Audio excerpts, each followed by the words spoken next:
सही है।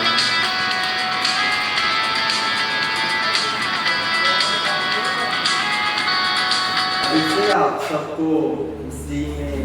मेरा प्यार भरा सलाम और जय मसीह की। मैं खुदा का धन्यवाद करता हूँ कि जिसने एक बार फिर से मुझे सुंदर अवसर दिया, एक बार फिर से काफी दिनों के बाद आप सबके साथ एक बार फिर से फोन माध्यम के राही और लाइव होकर खुदा के वचन को सुना सकूं। मैं खुदा का धन्यवाद करता हूं कि इन कठिन परिस्थितियों में भी प्रभु अपने लोगों को दिन पे दिन संभाल के रख रहा है। प्रभु का अनुग्रह है कि हम मर नहीं गए, मिट नहीं गए, मगर ये खुदा का अनुग्रह हमारे सबके ऊपर है कि आज हम इन जीवितों की धरती पर क्या जीवित है। प्रभु यीशु मसीह का हम बड़े तहे दिल से धन्यवाद करते हैं कि इस टेक्नोलॉजी के जरिए हम प्रभु के वचन को सुन रहे हैं। चाहे ही हम शारीरिक रूप में एक नहीं है, चाहे कि हम अपनी कलीसिया के साथ शारीरिक रूप में एक नहीं है, मगर ये हमारा विश्वास है कि हम आत्मिक रूप से सब एक दूसरे से क्या जुड़े हुए। इन सब बातों के लिए हम प्रभु का धन्यवाद करते हैं कि प्रभु दिन प्रतिदिन अपने लोगों की रखवाली कर रहा है, दिन प्रतिदिन वो अपने लोगों की रक्षा कर रहा है, क्योंकि प्रभु हमें कभी ना त्यागेगा ना कभी छोड़ेगा, क्योंकि ये उसका वायदा है, ये उसका प्रॉमिस है कि मैं आप लोगों को हर एक समय में, चाहे दुख का समय हो, चाहे सुख का समय हो, चाहे गमी का समय हो, चाहे खुशी का समय हो, प्रभु हमारा जीवित खुदा हमें हर पल और हर एक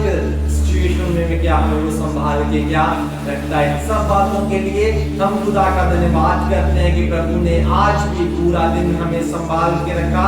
आज उपवास प्रार्थना का दिन था। आशा करते हैं कि हमारी कलीसिया के लोगों ने भी उपवास प्रार्थना किया और दूसरे कलीसिया के लोगों ने भी उपवास प्रार्थना में थे कि प्रभु इन सब बंधनों को, जो इस चल रही बीमारी है, ये संकट है, ये महामारी है, परमेश्वर इन सबको क्या क्या दूर करे। और प्रभु का धन्यवाद करते हैं कि इस पूरे दिन में प्रभु का फजल हमारे संग रहा, प्रभु की महान करुणा हमारे साथ साथ बनी रही, और शाम को एक बार फिर से प्रभु ने हमें सौभाग्य दिया कि हम खुदा के वचन को क्या सुनने पाए। इन सब बातों के लिए खुदा का धन्यवाद करता हूँ। पिछले दिन ही, आज से एक हफ्ता पहले, बीते हफ्ते मैं खुदा के वचन से आप लोगों के बीच में एक फोन माध्यम के जरिए सुना रहा था एकता के बारे में। मसीह में क्या क्या एकता है, unity in the body of Christ. मसीह की देह में क्या एकता है, मसीह में एकता है। और उन दिनों हम वचन को सुन रहे थे, इफिसियों में हम देख रहे थे, द बुक ऑफ इफिशियंस में क्या हम उस दिन देख रहे थे कि हम एकता में कैसे रह सकते हैं, कैसे प्रभु का दास पौलुस कैसे कलीसिया को उत्साहित कर रहा है, कैसे वो कलीसिया को बता रहा है कि आप कलीसिया में क्या एक रहें। क्योंकि बीते दिन में हम सुन रहे थे कि कलीसिया में हर प्रकार के लोग क्या आते हैं। कलीसिया में ऊंच नीच, गरीब अमीर, हर एक तरह के, हर एक जात के, हर प्रकार के लोग क्या आते हैं। और उन सब के बीच में हम एक कैसे रह सकते हैं। उन सब के बीच में ये बहुत डिफिकल्ट है कि उन सब के बीच में, यहाँ हमारा सबका माइंड सेटअप अलग अलग है, सबके विचार अलग अलग हैं, सबकी सोचन शक्ति अलग अलग है, मगर उन सब के बीच में भी क्या हम एक कैसे रहें। और बीते दिन हम वचन से सुन रहे थे कि हमें कैसे एक रहना है जब हम कलीसिया में एक हैं, जब हम मसीह के लहू के मूल्य खरीदे गए हुए लोग हैं, जब हम सब एक हो चुके हैं, हमने एक ही मसीह की क्या प्रस्तिश क्या कर रहे हैं, एक ही मसीह के नाम से क्या हमने पश्चाताप किया हुआ है, एक ही मसीह के नाम से क्या हमने बपतिस्मा लिया हुआ है, और क्या हम सब क्या एक हैं। क्योंकि पौलुस कहता है आप सबका पिता एक है, आप सब एक ही मसीह के क्या डिसाइपल्स हो, चेले हो। क्योंकि इसीलिए हमें वचन कहता है हम मसीह में क्या एक हैं मेरे चीजों, क्योंकि हम मसीह के लहू के मूल्य खरीदे हुए सब क्या एक लोग हैं। इसलिए उस दिन वचन से सुन रहे थे कि हम एक अधीनगी के साथ, नरमाई के साथ, संयम के साथ, एक दूसरे की सहन करके जब हम एक दूसरे की बातों को सहन करते हैं, एक दूसरे के प्रति हम अधीन रहते हैं, एक दूसरे के प्रति हम नम्रता दिखाते हैं, तो इन सब बातें जब हमारे जीवन में रहती हैं, जब हमारे घरों में रहती हैं, जब हमारी कलीसिया में रहती हैं, तो इन सब बातों की वजह से, इन सब बातों के चलते हम क्या एक क्या रहते हैं। फिर हम मसीह में क्या एक हो सकते हैं, फिर हम अपने घरों में एक हो सकते हैं, तभी हम अपनी कलीसियाओं में एक हो सकते हैं, जहां अलग अलग प्रकार के, अलग अलग तरह के लोग क्या आते हैं। और मेरे अजीजों, आइए उसी वचन को हम आगे ले जाते हुए आज भी उसी वचन से हम कुछ देखेंगे। उस दिन हम देख रहे थे मसीह में क्या एकता है, और आज हम देखेंगे संगति में प्यार और एकता। यहाँ एक या दो या उससे अधिक लोग हैं, जहां हमारे घरों में एक या दो से अधिक लोग हैं, उन सब में जब एक या दो से अधिक लोग हैं, दूसरे शब्दों में संगति में, कम्युनिटी में, जब हम उसमें ज्यादा लोग हैं, तो वहां पर हम एक और हम प्यार के साथ कैसे रह सकते हैं, कैसे हम प्यार में एक दूसरे के साथ रह सकते हैं, कैसे हम एकता में एक दूसरे के साथ रह सकते हैं। जो मेरा आज का शीर्षक है वो है love and unity in the community. प्यार और एकता संगति में, संगति के बीच में प्यार और एकता, कैसे हम संगति में प्यार और एकता के साथ क्या रह सकते हैं। मेरे जीजों, ये बहुत जरूरी है कि हम एकता में रहें। यदि हम एकता में नहीं रहते, यदि हम प्यार में नहीं रहते, यदि हम एक होकर नहीं रहते, तो फिर हमारे में और दुनिया में कोई अंतर नहीं है। फिर हमारे में और दुनिया के जो लोग हैं, जो मूर्ति पूजा करने वाले लोग हैं, जो मसीह को नहीं जानने वाले लोग, उनमें और हमारे में एक कुछ भी एक नहीं है। फिर हम सब क्या एक ही हैं, क्योंकि वे लोग भी गुस्सा करते हैं, हम भी गुस्सा करते हैं, उनको भी क्रोध आता है, हमको भी क्रोध आता है, ठीक है। वो भी दुनियादारी के कामों में फंसे हुए हैं, फिर हम भी दुनियादारी के कामों में फंसे हुए हैं। वे लोग गलत काम करते हैं, हम लोग भी गलत काम कर रहे हैं, फिर उनमें और हमारे में कुछ फर्क नहीं है। इसलिए मेरे अजीजों, ये बहुत जरूरी है कि हम प्यार के साथ, बड़ी एकता के साथ हमारे घरों में, अपने कलीसिया में और अपने परिवार में क्या रहने पाए, कि जिसकी वजह से हमारे गलियों में, हमारे मोहल्लों में, जहां हमारे चर्चिस के आसपास के लोग देखने पाए कि ये मसीह में कितना प्यार से, कितनी एकता के साथ क्या रहते हैं, कि वे लोग भी एक दिन हमारे साथ आके जुड़ जाएं, वे लोग भी प्रभु के साथ आके जुड़ जाएं, कि हम भी एकता के साथ, प्यार के साथ रहना चाहते हैं। कैसे आप लोग इतना प्यार से रहते हो, कैसे आप इतना लोग अधीनगी से रहते हो, कैसे आप लोग इतनी नम्रता से क्या रहते हो। मेरे जीजो, हमें दूसरे लोग, दुनियादारी के लोग आकर कहने पाए, ये तभी संभव है, ये तभी हो सकता है जब हम अपने घरों में प्यार और एकता के साथ रहेंगे, जब हम अपनी कलीसियाओं में प्यार और एकता के साथ क्या रहेंगे। ये तभी क्या पॉसिबल है, ये तभी संभव है, यदि हमारे भी जीवनों में, यदि हमारे घरों में, यदि हमारी कलीसियाओं में, यदि हमारी पारिवारिक घरों में इन सब बातों का होना नहीं है, तो हम भी कभी एकता के साथ या कभी प्यार के साथ नहीं रह सकते। हम तभी प्यार और एकता में रह सकते हैं जब खुदा की अधीनगी हमारे जीवन में होगी, जब खुदा का वचन हमारे जीवनों में होगा, जब वो खुदा की सहनशीलता वाली आत्मा हमारे जीवनों में होगी, तभी मैं और आप एकता में और प्यार में क्या रह सकते हैं। इसलिए पौलुस, परमेश्वर का दास प्रेरित पौलुस इफिसियन की कलीसिया को इस प्रकार से लिखता है कि मैं आप सबको क्या विनती करता हूं, मैं आप सबको विनती करता हूं कि आप अधीनगी के साथ, आप निर्माई के साथ, संयम के साथ, बड़ी सहनशीलता के साथ रहो और सहनशीलता के साथ एक दूसरे की क्या बातों को क्या सहन कर लो। मेरे चीजों, जब हम एक दूसरे की बातों को सहन करेंगे, जब हम एक दूसरे के साथ प्यार का बर्ताव करेंगे, जब हमारा बिहेवियर प्यार भरा होगा, जब हमारा विचारधारा एक हो गई,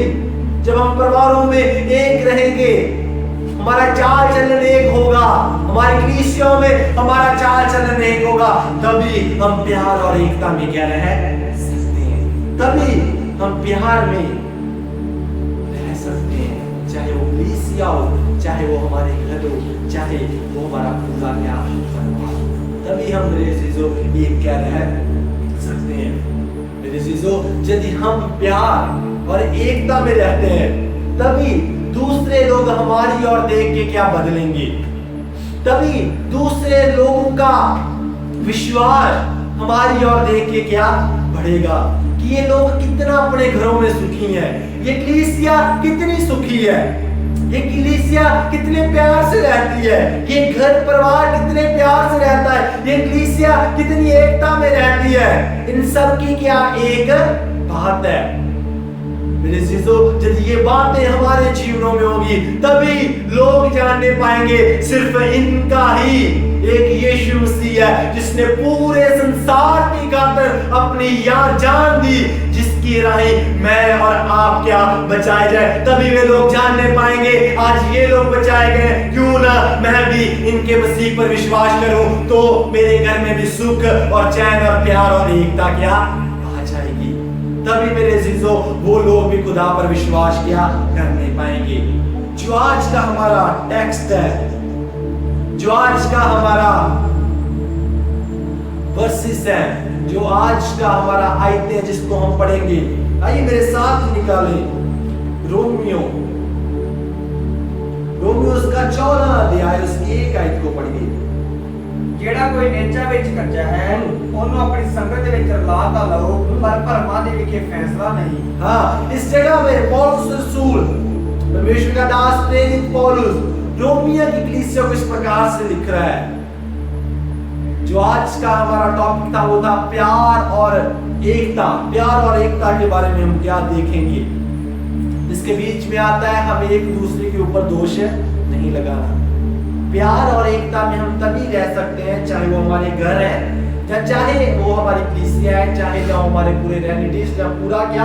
परिवार है, चाहे कुछ भी क्यों ना हो। यदि हम एक दूसरे के ऊपर दोष लगाएंगे,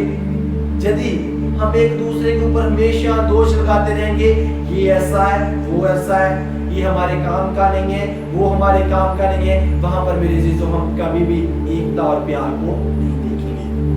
यदि हम एक दूसरे के ऊपर दोष लगाते रहेंगे, वहां पर कभी ना तो एकता रहेगी, ना तो प्यार रहेगा। फिर वहां पर हमेशा लड़ाइयां रहेंगी। वो इंसान आपके ऊपर दोष लगाएगा, आप उसके ऊपर दोष लगाओगे, जिसकी वजह से हमेशा, चाहे वो कलीसिया चाहे वो घर है, उन सब में क्या एकता नहीं, फिर क्या लड़ाइयां और झगड़े क्या रहेंगे। और इस जगह में हम पढ़ रहे हैं, इस जगह में प्रेरित पौलुस रोमियो की कलीसिया को इस प्रकार से लिख रहा है, जो विश्वास में निर्बल है, जो नेचा में निर्बल है, दूसरे शब्दों में जो नेचा में बलहीन है, जो क्या बलवान नहीं है, उनको अपनी संगति में क्या ले लो, उनको अपनी संगति में ले लो, परंतु उसकी शंकाओं पर विवाद करने के लिए नहीं। मेरे चीजों, इस वर्ष में हम पाते हैं, इस वर्ष में पौलुस रसूल रोमियो की कलीसिया को इस प्रकार से लिख रहा है कि विश्वास में जो लोग निर्बल हैं, उनको अपनी संगति में क्या, दूसरे शब्दों में एक दूसरे पर दोष ना लगाएं। क्योंकि इस जगह में हम आगे जब पढ़ते हैं, इस जगह में कलीसिया के लोग क्या कर रहे थे, कोई दिनों के ऊपर एक दूसरे के ऊपर दोष लगा रहा था, और कोई खाने और पीने के ऊपर एक दूसरे के ऊपर दोष लगा रहा था। ये मेरा टॉपिक नहीं है, मगर फिर भी कुछ आगे देखने के लिए इन सब का हमें सुनना क्या बहुत जरूरी है। क्योंकि हम आगे जब पढ़ते हैं, कुछ लोग थे वहां पर जो कहते थे हमें ये खाना उचित नहीं है, हमें ये खाना नहीं चाहिए, और कुछ लोग दिनों के बारे में क्या एक दूसरे के ऊपर दोष लगा रहे थे। इसलिए पौलुस रसूल इस प्रकार से कहता है 10 आयत में, तू अपने भाई पर क्यों दोष लगाता है, या तू फिर क्यों अपने भाई को तुच्छ जानता है। हम सब के सब परमेश्वर के न्याय सिंहासन के सामने खड़े होंगे। यहाँ पर प्रेरित पौलुस इस प्रकार से उनको लिख रहा है, तुम लोग क्यों एक दूसरे के ऊपर दोष लगा रहे हो, क्यों आप एक दूसरे की सहन नहीं करते, क्यों आप एक दूसरे की संगति में एक नहीं होते। दूसरे शब्दों में, क्यों आप में एकता और प्यार नहीं रहता, क्यों आप लोग लड़ाइयां और झगड़े कलीसियाओं में कर रहे हैं, क्यों आप एक दूसरे के ऊपर दोष लगा रहे हैं। क्योंकि जो कोई कुछ भी क्यों ना कर रहा हो, उन सबको परमेश्वर के न्याय के सामने खड़ा क्या होना है। क्योंकि मेरे अजीजों, हम आगे इसी वचन में पढ़ते हैं, इस प्रकार से प्रेरित पौलुस लिख रहा है, क्योंकि लिखा है, प्रभु कहता है, मेरे जीवन की सौगंध हर एक घुटना मेरे सामने टिकेगा और हर एक जीव परमेश्वर का अंगीकार करेगी। सो हम में से हर एक परमेश्वर को अपना अपना लेखा क्या देगा। मेरे अजीजों, वो इस प्रकार से उनको लिख रहा है कि हर एक जुबान परमेश्वर के सामने अंगीकार करेगी, हर एक घुटना परमेश्वर के सामने टिकाया जाएगा जब परमेश्वर का दूसरा आगमन क्या होगा, जब कलीसिया उठा ली जाएगी, जब कलीसिया उठा ली जाएगी, जब वो दूल्हे के साथ हम लोग होंगे, जब वो न्याय का दिन आएगा, जब वो न्याय के सिंहासन के सामने मैं और आप क्या उसके सामने खड़े होंगे। तो प्रेरित पौलुस इस प्रकार से लिख रहा है कि उसके सामने, उस न्याय के सिंहासन के सामने सब लोग अपना अपना लेखा क्या देंगे। वहां पर बेटा बाप का लेखा नहीं देगा, जहां बाप बेटे का लेखा नहीं देगा, जहां बेटी अपनी मां का लेखा नहीं देगी, जहां मां अपनी बेटी का लेखा नहीं देगी। मेरे अजीजों, जहां कलीसिया पास्टर का लेखा नहीं देगी, जहां पास्टर कलीसिया का लेखा नहीं देगा। मगर प्रेरित पौलुस इस प्रकार से लिख रहा है, वहां पर हर एक जुबान अंगीकार करेगी और हर एक घुटना क्या झुकाया जाएगा, और हर एक लोग, हर एक जितने भी परमेश्वर के जन हैं, जितने इन दिनों में परमेश्वर की उपासना कर रहे हैं, जितने लोग उस न्याय के सिंहासन के सामने खड़े होंगे, वे सब क्या अपना अपना क्या लेखा क्या देंगे। क्योंकि इस प्रकार से लिखा है, सो हम में से हर एक परमेश्वर को अपना अपना लेखा क्या देगा। मेरी चीजों, आज चाहे ही हम क्यों ना कुछ भी कर रहे हो, चाहे ही हम कलीसिया में क्यों ना कुछ कर रहे हो, हर एक कलीसिया में होता है कोई ना कोई लड़ाई और झगड़े वाला इंसान क्या होता है। चाहे हमारी कलीसिया में नहीं, जब मैं किसी कलीसिया को पॉइंट आउट नहीं कर रहा, जब मैं कलीसिया के ऊपर दोष नहीं लगा रहा, जहां हमारे घर, फॉर एग्जाम्पल कलीसिया को नहीं, हमारे घरों में देखें कोई ना कोई इंसान लड़ाई या झगड़े वाला क्या होता ही होता है। कोई ना कोई इंसान ऐसा होता है जो पूरे माहौल को खराब कर देता है। हमारी कलीसिया में भी हम देखते हैं कोई ना कोई ऐसे इंसान होते हैं जो किसी ना किसी बात के, जब पास्टर की बात को कैच आउट करेंगे,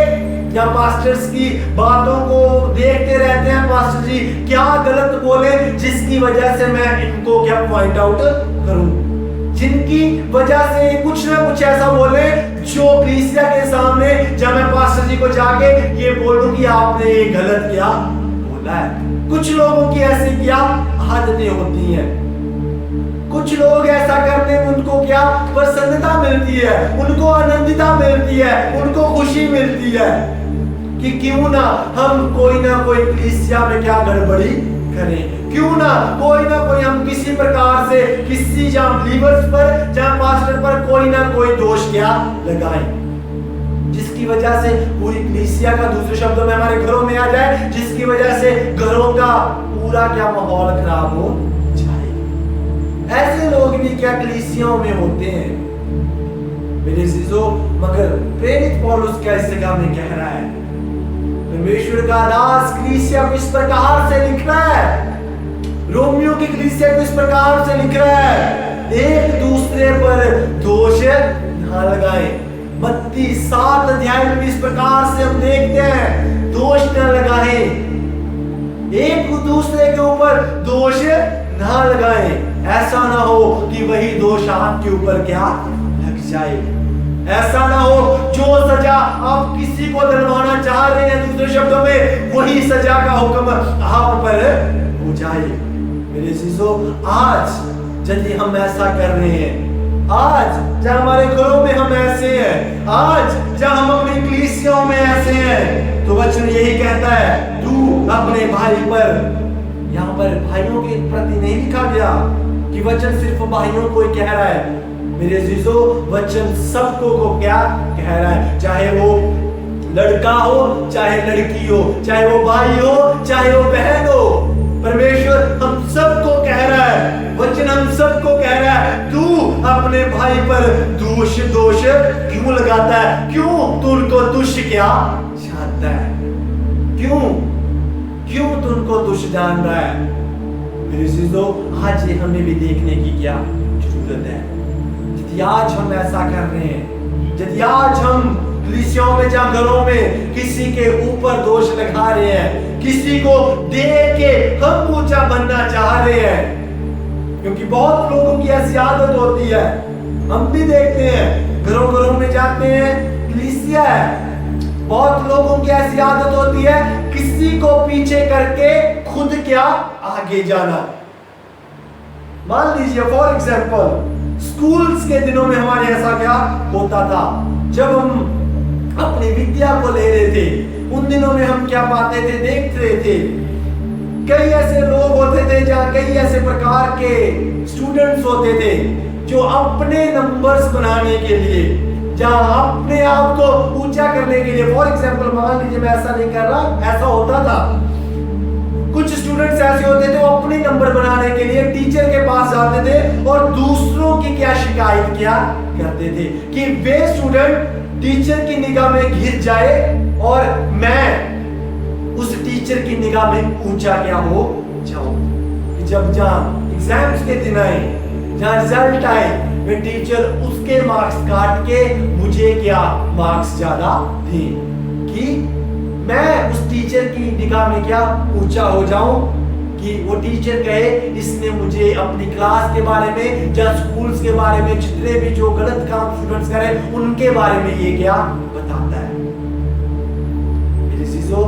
मगर हम उस दिन भी वचन में सुन रहे थे, वचन हमें इस प्रकार से, यीशु से इस प्रकार से एक दृष्टांत में कह रहे थे, एक विवाह के बारे में वो दृष्टांत दे रहे थे, हमेशा क्या पीछे रहो, कि सब बड़ी भीड़ में, भीड़ जितनी भी, जब वहां पे बहुत सारे लोग हों, भरी भीड़ में जब बुलाने वाला आपको आगे से पीछे ना करे, बुलाने वाला जब आए वो पीछे से आपको आगे बुलाए, जब वो पीछे से आपको आगे बुलाए, बड़ी बहुत ज्यादा वहां जब लोग होंगे, जब वहां पर भीड़ होगी, उस पूरी भीड़ में आपकी क्या भलाई हो, आपकी क्या वहां पर बहुत सारी खुशी मनाई जाए कि ये आदमी या औरत पीछे थी, बुलाने वाले ने पीछे से इनको आगे क्या बुलाया। मेरे अजीजों, यदि हम आज अपने आप को नीमिया करते हैं, यदि हम आज अपने आप को नीमिया करते हैं, वो परमेश्वर हमें एक दिन जरूर क्या अपने राज्य में क्या ऊंचा करेगा, क्योंकि वो परमेश्वर हमें ऊंचा करने वाला क्या होता है।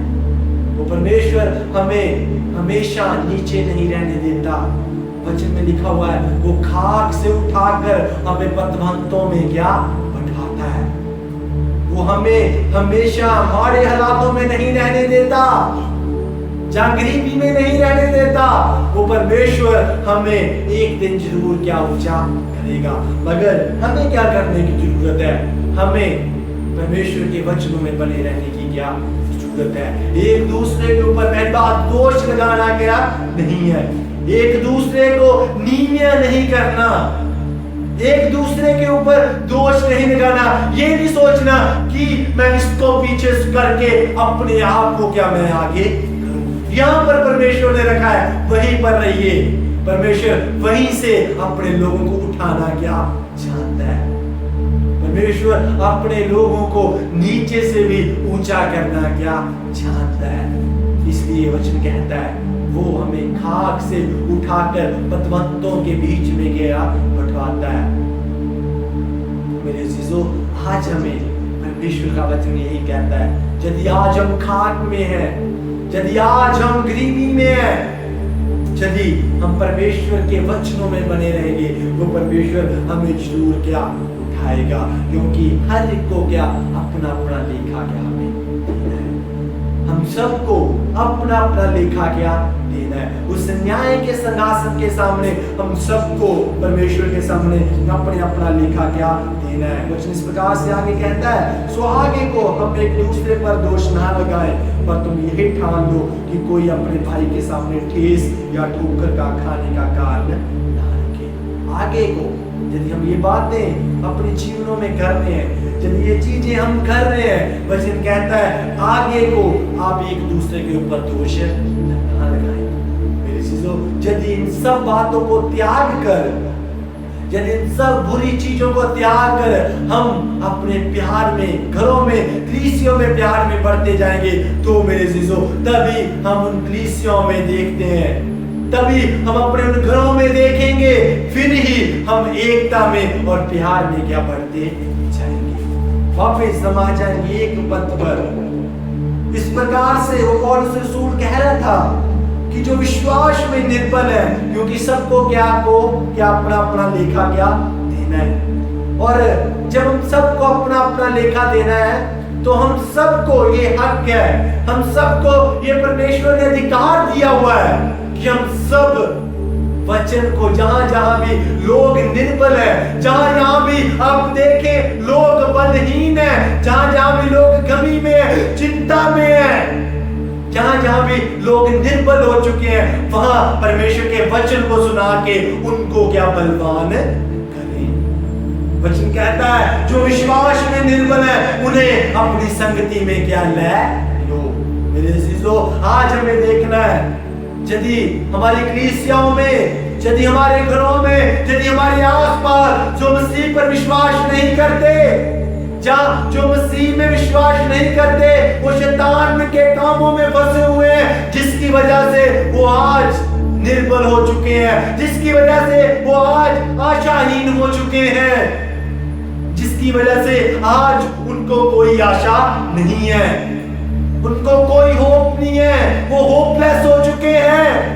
आज उन निर्बल लोगों को हमें क्या बलवान क्या बनाने की जरूरत है। कैसे हम उन लोगों को बलवान बना सकते हैं? मेरे अजीजों, हम उन लोगों को एकता के साथ, प्यार के साथ,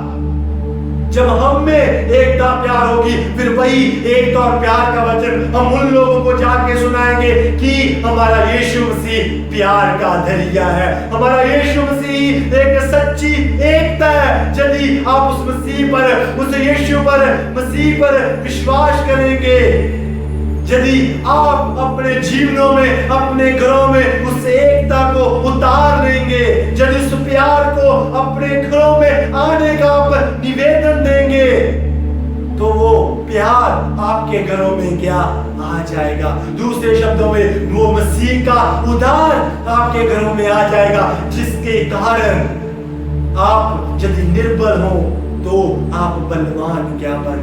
जाएंगे। आप निर्बल हो तो आप बलवान बन जाएंगे, क्योंकि मसीह का उद्धार आपके घरों में क्या आ जाएगा।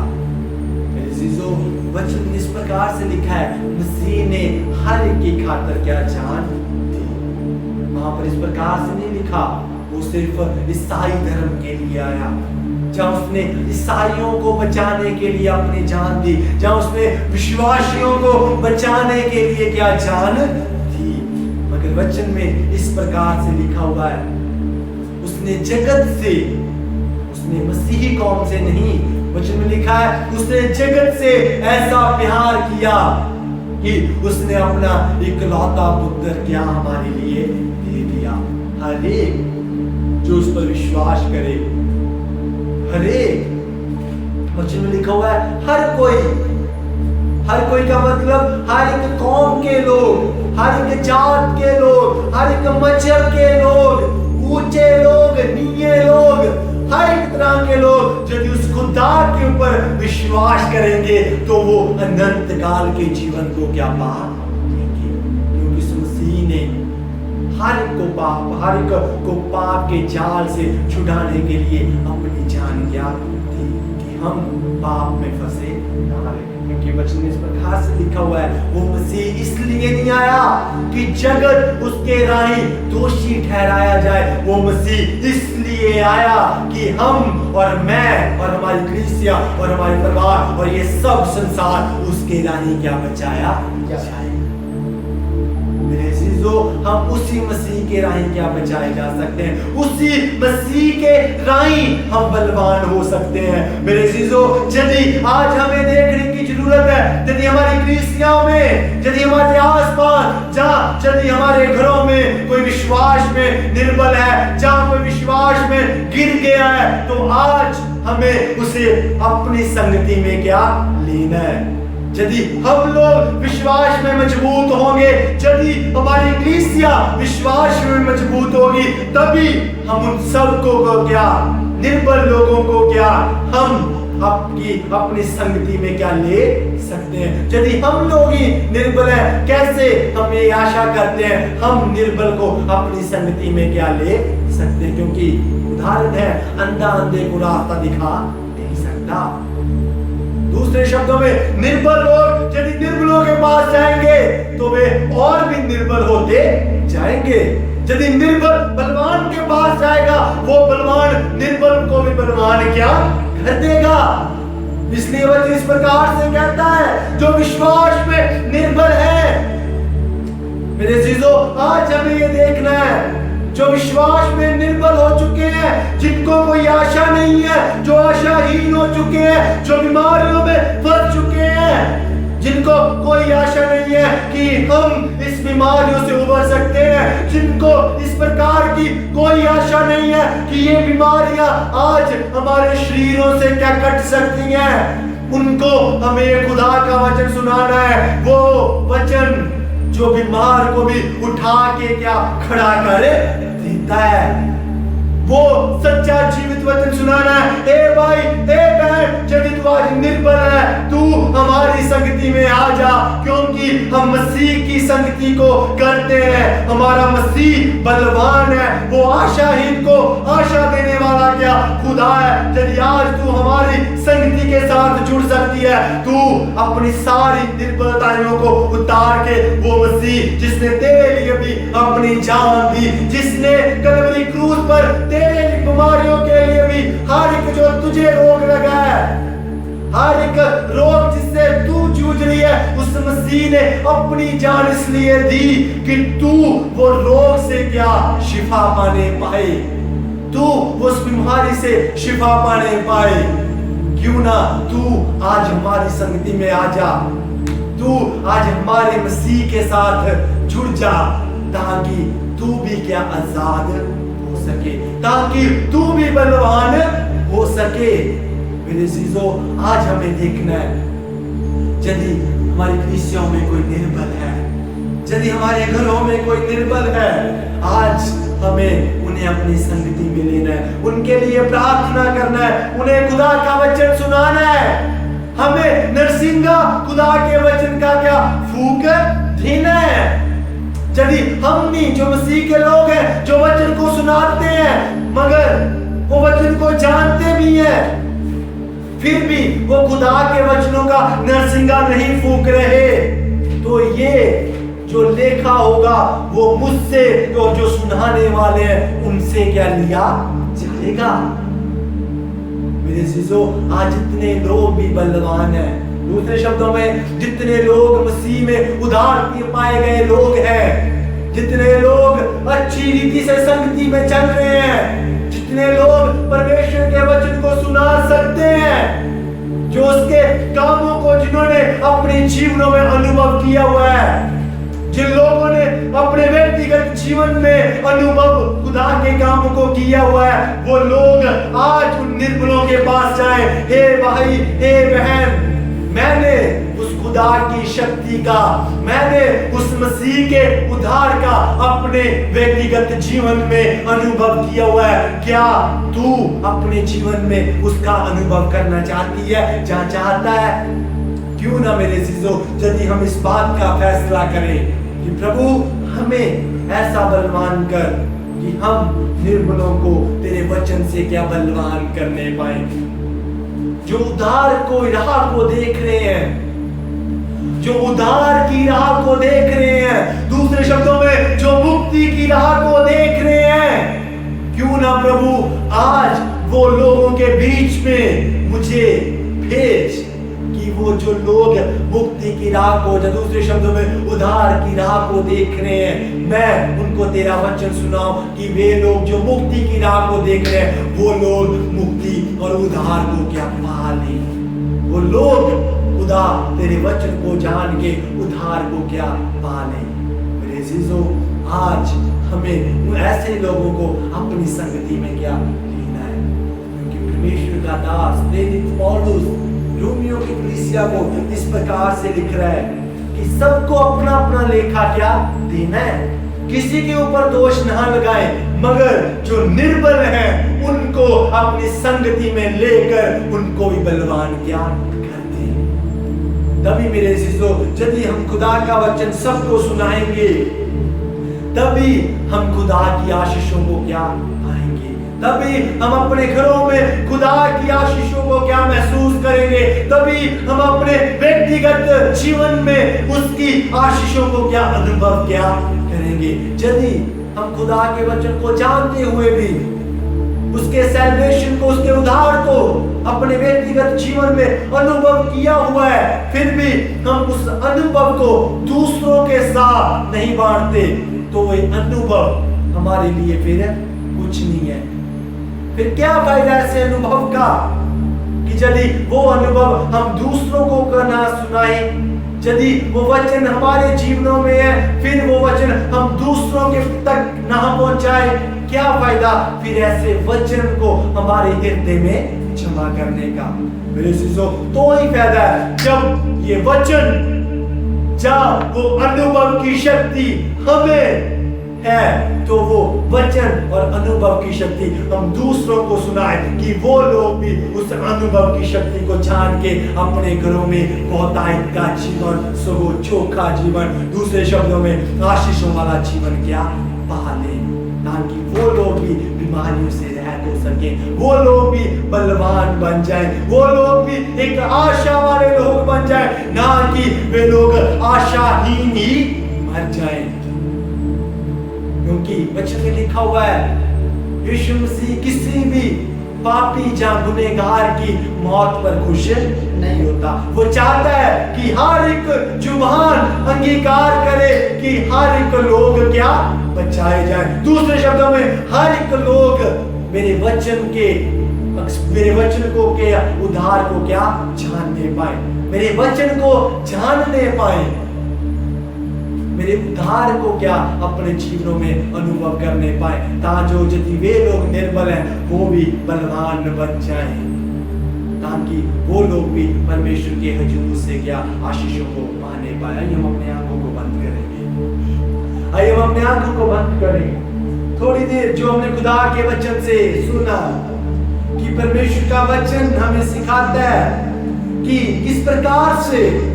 हम जब कम्युनिटी में रह रहे हैं, दूसरे शब्दों में जहां हम कलीसियाओं में, जहां घरों में एक कलीसिया की तरह रह रहे हैं, एक संगति की तरह रह रहे हैं, इन सब के बीच में हम कैसे प्यार और एकता में रह सकते हैं। मेरे अजीजों, आज के वचन से हमने सुना हम तभी प्यार और एकता में रह सकते हैं, फिर ही हम प्यार और एकता में रह सकते हैं हम एक दूसरे के ऊपर दोष ना लगाएं, एक दूसरे को प्रति अधीन हो जाए, एक दूसरे की बातों को सहन के साथ सह ले। और जितने लोग निर्बल हैं, जितने लोग बलहीन हैं, उनको अपनी संगति में ले ले, ताकि वे लोग परमेश्वर के उद्धार को क्या पाने पाए, वे लोग परमेश्वर के उद्धार को सीख लें, वे लोग परमेश्वर के उद्धार को अपने जीवनों में क्या अनुभव करने पाए। हालेलुया। आइए हम थोड़ी देर ऐसे ही रहें और इस वचन के जरिए जो हमने सुना, थोड़ी देर इस वचन के ऊपर मनन करें और थोड़ी देर अपनी आंखों को बंद करें, प्रार्थना में रहें और इन वचनों के जरिए हम पास्टर जी के साथ मिलके क्या इस वचन के जो आज हमने सुना पास्टर जी के साथ मिलके प्रार्थना करेंगे कि जितने लोगों ने ये वचन सुना वे प्रार्थना करें कि परमेश्वर उनके जीवनों में क्या कार्य करे और परमेश्वर मुझे भी ऐसे अपने वचनों के प्रति क्या और की राय दे कि मैं ऐसे ही वचन को खुदा के लोगों के सामने क्या सुनाता रहे। हम प्रार्थना करेंगे। हालेलुया। सर्वशक्तिमान दयालु ते नाती यहोवा परमेश्वर पिता प्रभुआं दे प्रभु ते राजियां दे राजा मैं तुहाड़ा धन्नवाद करदा ਅੱਜ ਦੇ ਸਮੇਂ ਵਾਸਤੇ ਦਿਨ ਵਾਸਤੇ ਜੋ ਤੁਸੀਂ ਸਾਡੇ ਜੀਵਨਾਂ ਦੇ ਵਿੱਚ ਦਿੱਤਾ। ਕਿੰਨੇ ਲੋਕ ਸੀ ਪ੍ਰਭੂ ਜੋ ਅੱਜ ਦਾ ਦਿਨ ਵੇਖਣਾ ਚਾਹੁੰਦੇ ਹੋਣਗੇ ਪਰ ਉਹ ਵੇਖ ਨਹੀਂ ਸਕੇ ਸੀ, ਉਹਨਾਂ ਚੰਗੀ ਅਤੇ ਵਧੀਕ ਨਹੀਂ ਸਾਂ, ਪਰ ਤੁਹਾਡੀ ਦਇਆ, ਤੁਹਾਡੀ ਕਿਰਪਾ, ਤੁਹਾਡਾ ਰਹਿਮ, ਤੁਹਾਡਾ ਅਨੁਗ੍ਰਹ ਤੇ ਬਰਕਤ ਸਾਡੇ ਉੱਤੇ ਹੋਈ ਨੇ, ਜਿਸ ਦੇ ਦੁਆਰਾ ਅਸੀਂ ਜਿਉਂਦੇ ਹਾਂ। ਤੇ ਤੁਹਾਡਾ ਬੱਚਨ ਕਹਿੰਦਾ ਜਿਉਂਦਾ ਇਨਸਾਨ ਹੀ ਮੇਰੀ ਸਤੁਤੀ ਕਰਦਾ ਹੈ, ਨਾ ਕਿ ਮੁਰਦਾ ਇਨਸਾਨ, ਨਾ ਉਹ ਜਿਹੜਾ ਪਤਾਲ ਦੇ ਹੇਠਾਂ ਉਤਰ ਚੁੱਕਾ ਹੈ। ਪ੍ਰਭੂ ਜੀ ਜਿਉਂਦੇ ਰੱਖਿਆ ਕਿ ਅਸੀਂ ਤੁਹਾਡੇ ਪਵਿੱਤਰ ਵਚਨ ਨੂੰ ਸੁਣਾਈਏ। प्रभु यीशु राजा मैं प्रार्थना करता हूँ, बेनती करता हूँ इन दिनों में प्रभु जी आज ताड़े बच्चे ने प्रभु जी ताड़ा पवित्र वचन मंडिया। आस करता कि बहुत सारे लोगों ने सुनिया ते पवित्र आत्मा प्रभु जी वचन हर एक के जीवन के आज कार्य करे और भी बड़े फुले ते फलदार बनने पाए। ਜਿਹੜੇ ਮੇਰੇ ਪ੍ਰਭੂ ਯਿਸੂ ਰਾਜਾ ਮਹਿਮਾ ਪਰਮਾ ਦੇ ਵਿੱਚ ਨੇ, ਜਿਹੜੇ ਸ਼ੱਕ ਦੇ ਵਿੱਚ ਨੇ, ਜਿਹੜੇ ਵਿਸ਼ਵਾਸ ਵਿੱਚ ਕੱਚੇ ਨੇ, ਜਿਹੜੇ ਈਮਾਨ ਦੇ ਵਿੱਚ ਕੱਚੇ ਨੇ ਮੇਰੇ ਪ੍ਰਭੂ ਯਿਸੂ ਰਾਜਾ ਆ ਜੋ ਵੀ ਪਵਿੱਤਰ ਆਤਮਾ ਜੀ ਤੁਹਾਡੇ ਈਮਾਨ ਦੇ ਵਿੱਚ ਤੇ ਵਿਸ਼ਵਾਸ ਦੇ ਵਿੱਚ ਪੱਕੇ ਬਣ ਜਾਣ, ਮਜ਼ਬੂਤ ਬਣ ਜਾਣ। ਸਾਡੀ ਕਿਰਪਾ ਉਹਨਾਂ ਦੇ ਉੱਤੇ ਵੀ ਬਣੀ ਰਹੇ। ਕਲੀਸਿਆ ਵਿੱਚ ਬਰਕਤ ਆ ਜੇ, ਘਰਾਂ ਦੇ ਵਿੱਚ ਬਰਕਤ ਹੋਵੇ, ਪਰਿਵਾਰਾਂ ਵਿੱਚ ਬਰਕਤ ਹੋਵੇ, ਜੀਵਨਾਂ ਵਿੱਚ ਬਰਕਤ ਹੋਵੇ। ਪ੍ਰਭੂ ਜੀ ਸਾਰੇ ਏਕਤਾ ਦੇ ਨਾਲ, ਮੁਹੱਬਤ ਦੇ ਨਾਲ, ਪ੍ਰੇਮ ਦੇ ਨਾਲ, ਪਿਆਰ ਦੇ ਨਾਲ ਮੇਰੇ ਪ੍ਰਭੂ ਯਿਸੂ ਰਾਜਾ ਰਹਿਣ ਵਾਲੇ ਬਣ ਜਾਣ। ਕਿਉਂਕਿ ਪ੍ਰਭੂ ਤੁਹਾਡਾ ਬਚਨ ਕਹਿੰਦਾ ਹੈ ਜੇ ਤੁਹਾਡੇ ਵਿੱਚ ਪਿਆਰ ਨਹੀਂ ਹੈ ਤੁਸੀਂ ਸੰਤ ਕਰਨ ਵਾਲੇ ਸੈਨੇ ਤੇ ਠੰਡ ਕਰਨ ਵਾਲਾ ਪਿੱਤਲ ਹੋ। ਹਾਂਜੀ ਪ੍ਰਭੂ ਜੀ ਅਸੀਂ ਸੰਤ ਕਰਨ ਵਾਲੇ ਸੈਨੇ ਨਹੀਂ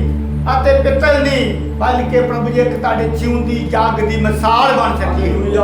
ਪਿਆਰ ਦੇ ਨਾਲ, ਮੁਹੱਬਤ ਦੇ ਨਾਲ ਪ੍ਰਭੂ ਜੀ ਲੋਕਾਂ ਨੂੰ ਜਿੱਤਣੇ ਵਾਲੇ ਬਣ ਜਾਈਏ। ਜੋ ਵਚਨ ਪ੍ਰਭੂ ਜੀ ਦਾ ਸੁਣਾਇਆ ਗਿਆ ਨੇ ਬਹੁਤ ਸਾਰੇ ਲੋਕਾਂ ਦੇ ਜੀਵਨਾਂ ਦੇ ਵਿੱਚ ਕਾਰਿਆ ਕਰੇ और भी बड़े फुले फलदार बनने पाए। जिन्नियां ने सुनिया है उन्हां ते तुसीं किरपा कर दित्ती है और जिन्नियां ने सुनना है उन्हां ते भी तुसीं किरपा कर दे प्रभु जी। अज रात दे विखे विखे अपने लोकां नूं संभाल के रखना, मिठी प्यारी नींद देना, स्वर्गीय दर्शन देना, हर एक मुश्किल परेशानी तो बचाना। जो सवेरे प्रभु जी सुबह आराधना का दिन है, ਤੁਹਾਡੀ ਬੰਦਗੀ ਦਾ ਦਿਨ ਹੈ ਮੇਰੇ ਪ੍ਰਭੂ ਯਿਸੂ ਰਾਜਾ। ਤੁਹਾਡਾ ਬਚਨ ਕਹਿੰਦਾ 6 ਦਿਨ ਕੰਮ ਕਰੋ ਤੇ 7ਵੇਂ ਦਿਨ ਵੇਲੇ ਪਾ ਕੇ ਆਪਣੇ ਯੋਵਾ ਪਰਮੇਸ਼ਰ ਦੀ ਆਰਾਧਨਾ ਕਰੋ। ਤੁਹਾਡੇ ਲੋਕਾਂ ਨੇ ਤੁਹਾਡੀ ਆਰਾਧਨਾ ਵਾਸਤੇ ਜਾਣਾ, ਤੁਸੀਂ ਮਦਦ ਕਰਨਾ, ਸਹਾਇਤਾ ਕਰਨਾ, ਹਰ ਇੱਕ ਰੁਕਾਵਟਾਂ, ਮੁਸ਼ਕਲਾਂ ਤੇ ਪਰੇਸ਼ਾਨੀਆਂ ਨੂੰ ਦੂਰ ਕਰ ਦੇਣਾ, ਹਰ ਇੱਕ ਤੁਹਾਡੇ ਬੰਧਨ ਤੋੜ ਦੇਣਾ। ਅੱਜ ਰਾਤ ਇੱਕ ਇੱਕ ਨਾਲ ਗੱਲਬਾਤ ਕਰਨਾ ਤੇ ਬਰਕਤ ਦੇਣਾ। ਤੁਹਾਡਾ ਧੰਨਵਾਦ ਤੇ ਸ਼ੁਕਰ ਕਰਦਾ ਹੋਇਆ ਬਾਕੀ ਦਾ ਸਮਾਂ ਤਾਂ ਅੱਜ ਦੀ ਰਾਤ ਨੂੰ ਤੁਹਾਡੇ ਗਿਲਾਲੀ ਹੱਥਾਂ ਵਿੱਚ ਸੌਂਪ ਦਿੰਦਾ ਹੋਇਆ ਬੇਨਤੀ ਪਿਆਰੇ ਪ੍ਰਭੂ ਯਿਸੂ ਮਸੀਹ ਦੇ ਨਾਮ 'ਚ ਮੰਗਦੇ ਹਾਂ, ਆਮੇਨ। परमेश्वर इन वचनों के जरिए आप सबको बहुत रूप से क्या आशीष